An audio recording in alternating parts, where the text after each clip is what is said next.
Cette vidéo vous est présentée par la boutique liloJeux.ca, un service personnalisé par une équipe de passionnés d'ici.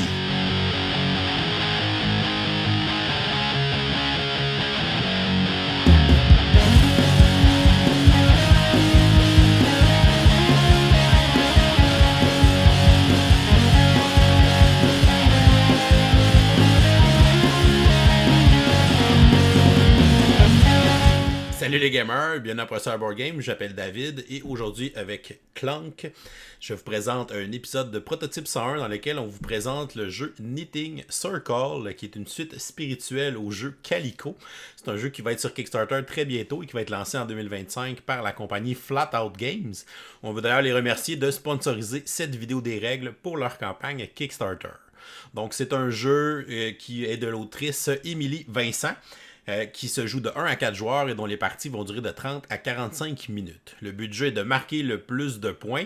Donc, c'est un jeu de draft de tuiles et de placement de tuiles dans lequel on va placer des tuiles qui représentent différents types de laine. Et on va tenter d'agencer les couleurs et les types de laine pour former des schémas et des patterns distincts pour pouvoir fabriquer des vêtements et scorer un maximum de points. On a aussi des cartes objectifs qu'on peut ajouter. À chaque fois qu'on va finir un vêtement, on va pouvoir y ajouter des objectifs de boutons qu'on va avoir pour augmenter sa valeur de points de victoire à la fin de la partie. Donc, Knitting Circle, je vous montre comment on joue et ensuite je vous donne des informations supplémentaires sur la campagne Kickstarter. On va installer une partie pour 2 joueurs. Premièrement, on va placer le plateau central au milieu de la table sur le bon nombre de joueurs. Donc ici, c'est le plateau pour les parties à 1 ou 2 joueurs. Ensuite, on va placer toutes les tuiles laine à l'intérieur du sac pour former une réserve. On va retirer une tuile de chacune des 6 couleurs et on va les placer au centre du plateau central. Ces tuiles vont nous servir à décompter les manches dans la partie. Ensuite, on va piocher de façon aléatoire des tuiles dans le sac et on va placer 2 tuiles devant chacun des emplacements du plateau central. Les tuiles sont recto-verso pour représenter les types de mailles dans la laine. On va avoir les mailles à l'endroit qui vont être représentées par le côté qui est uni, qui est d'une seule couleur.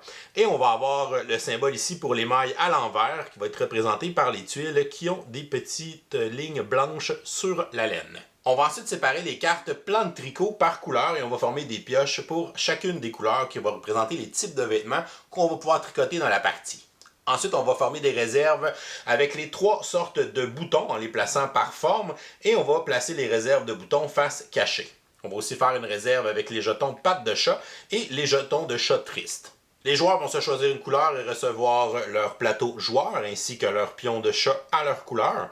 Ils vont aussi se prendre 2 jetons d'aiguille à tricoter et vont ensuite aller piocher des boutons pour remplir les 6 emplacements de leur atelier, donc 2 boutons de forme ronde, 2 boutons triangulaires ainsi que 2 boutons carrés. Les joueurs vont piocher aléatoirement 2 tuiles laine qu'ils vont placer dans leur panier de leur plateau personnel et vont aussi commencer la partie avec un jeton patte de chat qu'ils vont placer dans un des emplacements patte de chat sur le côté de leur plateau personnel. Ensuite, les joueurs vont consulter l'identité des boutons qu'il y a dans leur atelier et vont aller se choisir une sorte de plan pour commencer la partie.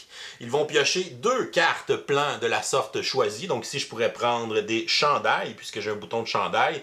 Donc ça pourrait être une bonne idée. Je vais piocher 2 cartes, je vais les consulter et je vais en conserver une des 2 que je vais placer dans ma zone de jeu personnelle. On va replacer la carte non choisie sous sa pioche respective. Et ensuite, on va placer un de nos jetons aiguilles de tricot dans le haut de cette carte plan.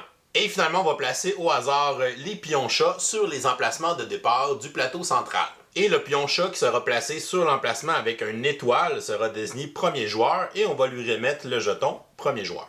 Et de façon optionnelle, on peut ajouter 4 cartes d'objectifs communs pour la partie qu'on va placer face visible sur la table. Tous les joueurs pourront accomplir ces objectifs pour marquer des points de victoire à la fin de la partie. Et le premier joueur à réclamer chaque carte objectif aura un bonus aussi d'obtenir un jeton patte de chat. Et finalement, le premier joueur va choisir une des tuiles laine qui est au centre du plateau central. Donc, je pourrais choisir la bleue pâle. Et il va aller remplacer n'importe quelle tuile laine qui est autour du plateau. Donc, je pourrais remplacer la tuile bleue qui est ici.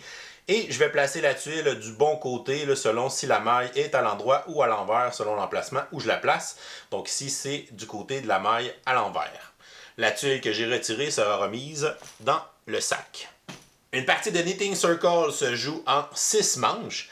À chaque manche, on va effectuer 2 phases de jeu. Premièrement, les joueurs vont faire une phase de draft de laine dans laquelle ils vont déplacer leurs pions de chat sur le plateau central pour pouvoir recruter des tuiles laine et les placer dans les 4 emplacements dans le haut de leur plateau personnel. Ensuite, tous les joueurs en même temps vont faire la deuxième phase qui est la phase de tricoter.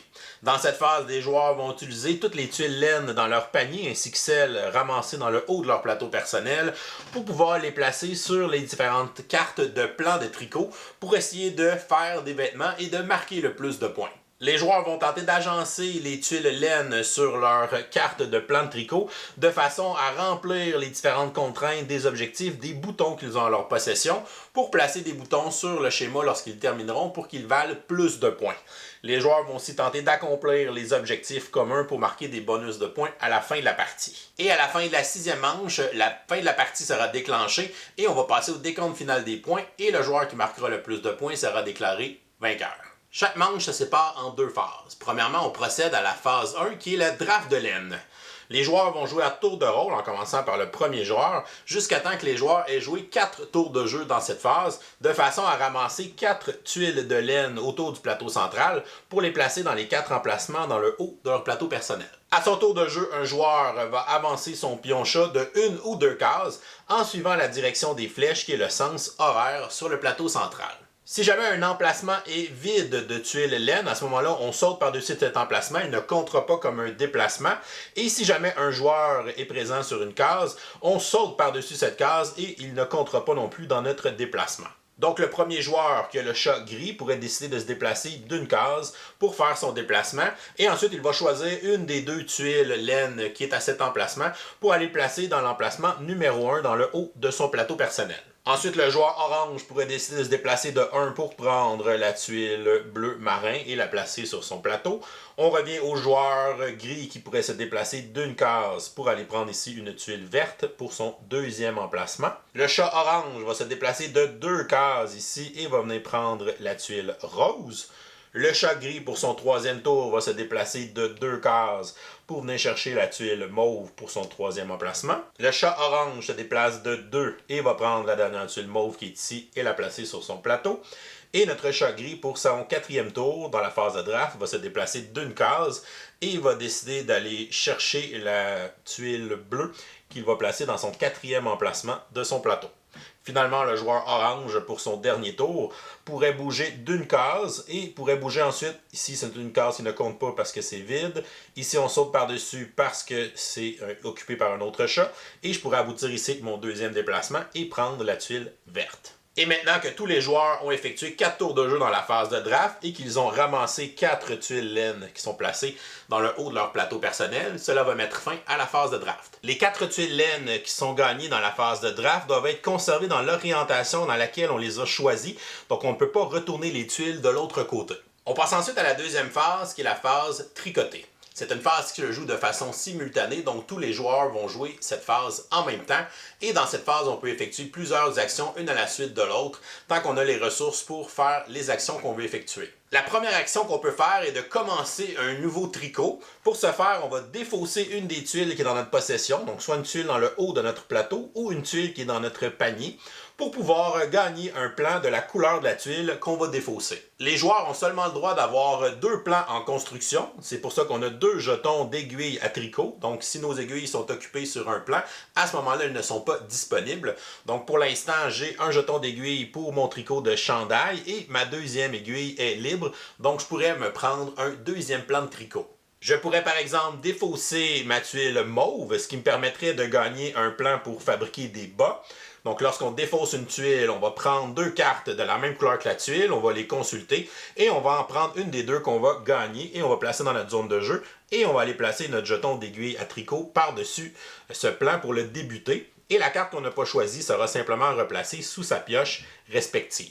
La deuxième action est de tricoter. C'est là que les joueurs vont pouvoir utiliser les tuiles laine dans le haut de leur plateau ainsi que ceux dans leur panier pour pouvoir les placer sur les cartes de schéma de tricot pour fabriquer des vêtements.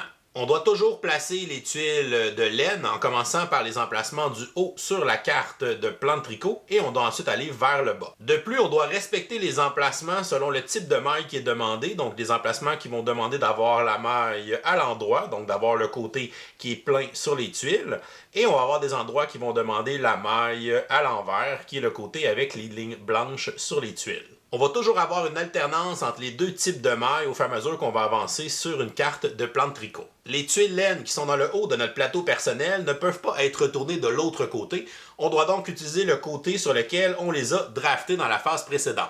Alors que les tuiles qui proviennent de notre panier sont des tuiles qu'on peut retourner du côté de notre choix avant de les placer. En plus des restrictions sur les mailles à l'endroit et à l'envers, les joueurs vont toujours tenter d'agencer les couleurs sur les vêtements qu'ils vont fabriquer de façon à faire un des 4 schémas de couleurs qui existent. Si on ne réussit pas à faire un des 4 schémas de couleurs, on devra prendre un jeton de shot risk qui va nous enlever 3 points de victoire à la fin lorsqu'on va compléter ce vêtement s'il ne répond pas aux exigences d'aucun des 4 schémas. Les 4 schémas sont les suivants. On a le schéma rayé, donc on doit alterner 2 couleurs, une à la suite de l'autre. Donc ici j'ai bleu, mauve, bleu. Donc j'ai alterné ces 2 couleurs toujours sur mon schéma. Donc je réponds aux exigences du schéma rayé. Le schéma bloc de couleurs va me demander d'avoir au moins 2 blocs de couleurs différentes et chaque bloc doit avoir au moins 2 tuiles de la même couleur de façon adjacente les unes à côté des autres. Donc ici, j'ai un bloc de 2 tuiles bleues suivi d'un bloc de 3 tuiles vertes. Donc j'ai au moins 2 blocs de 2 couleurs différentes sur mon vêtement. Donc je réponds aux exigences du schéma bloc de couleurs. Pour le schéma symétrie, on va essayer d'avoir un agencement de couleurs avec une symétrie à l'intérieur, c'est-à-dire qu'on peut lire les mêmes couleurs de haut en bas que de bas en haut. Donc ici, dans les deux cas, on va lire jaune, bleu, rose, bleu, jaune, qu'on parte du haut ou du bas. Donc on a une symétrie dans notre vêtement. On répond donc aux exigences du schéma symétrie. Et finalement, le 4e schéma le plus simple, c'est le schéma solide qui me demande d'avoir une seule couleur de tuiles laine sur mon vêtement. Donc ici, j'ai juste des tuiles vertes, donc je réponds aux exigences du schéma solide. Et si je fabrique un vêtement qui ne répond pas aux exigences d'aucun des 4 schémas, à ce moment-là, ça peut donner quelque chose comme ça. Et je vais être obligé de prendre un bouton de shot triste qui va m'enlever 3 points de victoire à la fin de la partie. Les 4 types de schémas sont aussi résumés dans le bas de votre plateau personnel qui vous sert d'aide de jeu. Donc ici, je pourrais viser de faire un schéma qui est rayé. Donc je pourrais essayer d'alterner mes 2 couleurs puisque j'ai beaucoup de tuiles vertes et de tuiles bleu pâle. Je pourrais donc commencer par placer ma tuile verte qui a la maille à l'endroit dans la première case. Ensuite, je pourrais placer une tuile bleue qui est du côté de la maille à l'envers dans la case suivante. Ensuite, je pourrais prendre ma tuile verte qui est dans mon panier. Puisqu'elle est dans mon panier, je peux la retourner du côté de mon choix avant de la placer. Je pourrais donc placer une deuxième tuile verte avec la maille à l'endroit. Je pourrais continuer avec une autre tuile bleu pâle qui a la maille à l'envers pour la prochaine case. Et on voit que la prochaine case a un symbole bonus. Donc lorsque je vais recouvrir cette case, je vais pouvoir aller piocher au hasard une tuile de laine dans le sac et la placer immédiatement dans mon panier. Donc c'est ce que je vais faire. Je vais placer ma tuile pour continuer ici de remplir mon plan de tricot. Je vais activer mon bonus. Je vais aller chercher une tuile que je vais placer immédiatement dans mon panier. Une autre action qu'on peut faire dans cette phase est d'utiliser un jeton patte de chat. Donc lorsqu'on dépense un jeton patte de chat, on peut en avoir 3 maximum en notre possession. Je vais aller prendre le sac de tuiles laine et je vais aller choisir une tuile de mon choix et je vais placer cette tuile dans mon panier. Donc ici, je suis allé chercher une tuile verte, ce qui va me permettre de pouvoir continuer mon chandail. Je vais donc prendre la tuile verte. Comme elle est dans mon panier, je peux la retourner du côté de mon choix et je vais pouvoir continuer à tricoter ici mon chandail. Sur les cartes de plan de tricot, on a des cases qui sont obligatoires. Donc, ce sont toutes les cases qui sont dans la zone pâle qui est dans le haut de la carte. Et la zone foncée est une zone optionnelle. Donc ici, je pourrais décider d'arrêter mon chandail puisque j'ai complété toutes les cases de la zone obligatoire. Mais je pourrais placer une autre tuile pour allonger mon chandail et aller chercher cette case bonus qui va me rapporter plus de points à la fin de la partie. En plus d'activer un bonus ici qui me donnerait un jeton patte de chat. Mais je pourrais décider d'arrêter ce tricot et de le mettre de côté pour pouvoir le scorer. À ce moment-là, je ne pourrai pas le finir plus tard, mais il va quand même me rapporter 5 points de victoire à la fin de la partie. De plus, il a un effet de scoring de fin de partie ici qui va me rapporter 3 points par foulard que j'aurai réussi à tricoter. Mais je vais décider de continuer pour terminer la case optionnelle et avoir plus de bonus et plus de points. Une autre action qu'on pourrait faire aussi, c'est de défausser une tuile pour nous permettre de retourner une tuile de l'autre côté. Donc si par exemple j'avais ces tuiles qui étaient présentes dans le haut de mon plateau et que je voulais utiliser cette tuile bleue pour terminer mon chandail, bon, c'est sûr que je pourrais utiliser celle dans mon panier pour l'instant, mais disons que je ne l'ai pas dans mon panier, que c'est ma seule tuile bleu pâle qui me reste, elle n'est pas du bon côté, donc je pourrais décider de défausser une tuile, ce qui permettrait de retourner une tuile de l'autre côté, et ensuite je pourrais aller l'utiliser pour pouvoir compléter mon chandail. C'est une case bonus qui va me permettre de gagner un jeton patte de chat, donc on va aller le placer à côté de notre plateau. Et la dernière action est de compléter un plan de tricot. Donc ici, j'ai rempli toutes les cases de mon chandail, donc je n'ai pas le choix de le compléter immédiatement. On va commencer par retirer les aiguilles pour dire que ce plan est terminé. Certains plans vont avoir des effets instantanés qui vont se déclencher dans le bas de la carte plan. Ce n'est pas le cas pour celui-ci. Celui-ci me donne plutôt un objectif de scoring de fin de partie qui va me rapporter 3 points de victoire par foulard que j'aurai complété. Mais on a certaines cartes qui vont nous donner des bonus de gagner des jetons pattes de chat ou d'aller piocher une tuile laine au hasard dans le sac. On va ensuite regarder les boutons qui sont dans notre atelier et on va aller placer les boutons qu'on a réussi à faire les conditions sur la carte de vêtements qui est terminée. On peut placer un bouton maximum de chaque type, donc un bouton de couleur, un bouton de schéma et un bouton de type de vêtement. Pour les boutons de couleur, donc ici je pourrais placer ce bouton si j'ai des tuiles vertes dans mon vêtement, c'est le cas, donc on a des tuiles vertes. Ici je n'ai pas de tuiles roses ni de tuiles jaunes, donc je ne peux pas placer ce bouton-là, donc je vais aller placer ce bouton de couleur. Donc à la fin de la partie, il va me donner un point de victoire supplémentaire. Pour les jetons de schéma, on a ici mis le schéma rayé ou le schéma solide. Donc on vient de faire un schéma qui est rayé, c'est-à-dire qu'on a en alternance deux couleurs, une à la suite de l'autre tout le temps. Donc je peux aller placer le bouton du type de schéma rayé sur ce vêtement, ce qui va rapporter 2 points de plus à la fin de la partie. Et le type de vêtement est un chandail, donc je peux placer le bouton de chandail sur ce vêtement. Donc j'ai réussi à faire 6 points supplémentaires avec mes boutons, plus les 6 points de la carte. Donc cette carte me vaut déjà 12 points à la fin de la partie, plus l'objectif qui est dans le bas qui pourra me rapporter d'autres points. Si jamais on complète un vêtement et qu'on n'est pas capable d'avoir reproduit aucun des 4 schémas, donc soit le schéma rayé de 2 couleurs en alternance, soit le schéma bloc de couleurs, donc d'avoir des blocs de 2 tuiles et plus à de plusieurs couleurs, d'avoir le schéma symétrique ou bien d'avoir le schéma solide, une seule couleur. Si on ne réussit pas à faire un de ces 4 schémas sur notre vêtement, on est obligé de placer le bouton de chat triste qui va nous enlever 3 points à la fin de la partie. Ce n'est pas le cas avec mon chandail puisque j'ai réussi à faire le schéma rayé.